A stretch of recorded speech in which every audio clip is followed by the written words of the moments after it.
Hello, friends, and welcome back to Stories About Entitled People. In the first story, our OP has been in a situation where his bosses drove him to dismissal because of micromanagement. But before we begin, don't forget to subscribe to our channel if you're new here and turn on notifications so you don't miss a new video every single day. Here we go. Sorry, those are the hours. A few years ago, I worked for a nonprofit in DC. They were a bit stick up their butt about some stuff. I almost didn't get hired because I had a scuff on my shoe, but I liked their mission and the junior staff. The founder and her second-in-command were a pain in the butt. Anyway, our business hours were 8:30 to 5 with a 30-minute lunch. I'm not a morning person. I was frequently late, but never more than 5 or 10 minutes, and no one directly relied upon me, so I wasn't causing a domino effect. To make up for being late, I usually had a working lunch, never left before 5:30, and most nights I'd be there till 6 or 7. After I'd been there about 2 months, the second-in-command came to me to tell me that being late was causing morale problems with other staff, who were in a completely different part of the office and never saw me unless I went there, and she wanted to remind me of what our hours were.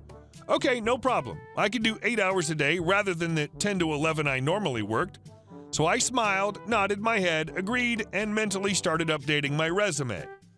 The next week, the second-in-command pops up next to my desk at 4:55, and we have the following conversation. Second: Hey, I just want to walk through the fundraiser plans with you. Can we meet in about 10 minutes? Me, pretending to check my watch, but knowing full well what time it is, and with fake regret, oh, I'm sorry, but I can't. Second: Oh, big plans tonight? Me, nope, just laundry. But you made it clear that our working hours are 8:30 to 5 with a 30-minute lunch.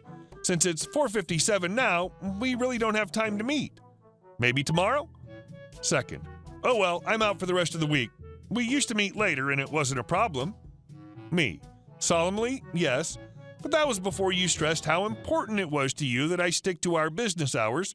Since then, I've been careful to take a lunch every day instead of working through, and I make sure to leave at 5 every day, doing that extra hour to 2 hours of work.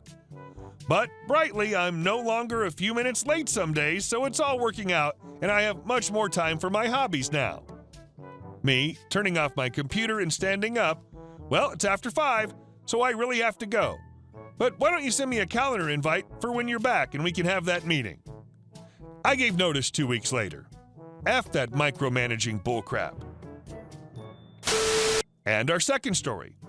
Blackmail in the Navy forces Master Chief into retirement. I was in the Navy stationed on a ship. The ship had a major incident on it that required fixing, so we pulled into port and went down to 3-section duty in order to correct it. This means that 1 out of every 3 days, you're required to be on the ship for 24 hours for normal work and watch standing in addition to the standard 8-hour workdays Monday through Friday. We had a departmental master chief, E9, in charge of us that was very senior. He'd been in the Navy over 30 years and was the biggest tool in the shed. Rumor had it that he even made some of the junior people at his last command salute him, which is not required if you're not an officer or Medal of Honor recipient. He would also love to volunteer our department to help out all over the ship and take on any task for us to do, in addition to all of our normal duties. As you can imagine, no one that worked for him really liked him. While we were busy correcting the incident, he came up with an idea to beautify the spaces that we were in charge of. He jokingly called this beautification effort Operation Shiny Penny.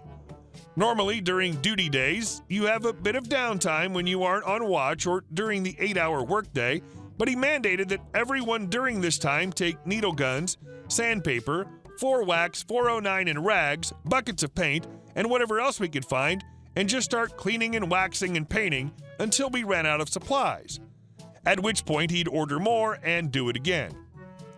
There was probably 20 coats of paint on the walls and pipes and 30 coats of wax on the floor by the end of the 3 months that we were in port. Since we were on such a restrictive schedule and required to work so much on the ship, a lot of people spent their little off time going out and having a good time the way many would expect any Navy sailor to do, by getting pissed drunk. This also meant a lot of liberty issues, everything from public urination to fighting to passing out half naked in an alley, Since we were having such a problem, Master Chief Shiny Penny came up with an idea to offer these troubled sailors that were caught an option to either get written up, stand in front of the captain and risk getting reduced in rate and pay and be on restriction for several months, or to volunteer for his newly created B team. Obviously, people volunteered, wanting to keep their rank and pay. This B team ended up being a group of people that, in addition to their duty days and watch standing, were to participate in Operation Shiny Penny for 18 hours a day, including weekends, and were restricted to the ship. This resulted in a lot of fatigued watchstanders and a lot of discontent among that group. There was talk that he'd overstepped his authority by creating this team, but everyone kept their mouth shut since the alternative would be to see the captain. Then one day, one seaman, E3, that was on the B team got into trouble with the chief, E7, that was supervising him during his beautification efforts. The chief had a slight anger management issue, and the seaman pissed him off royally, so the chief stood him at attention while he verbally ripped him a few new ones and allegedly spit in the seaman's face.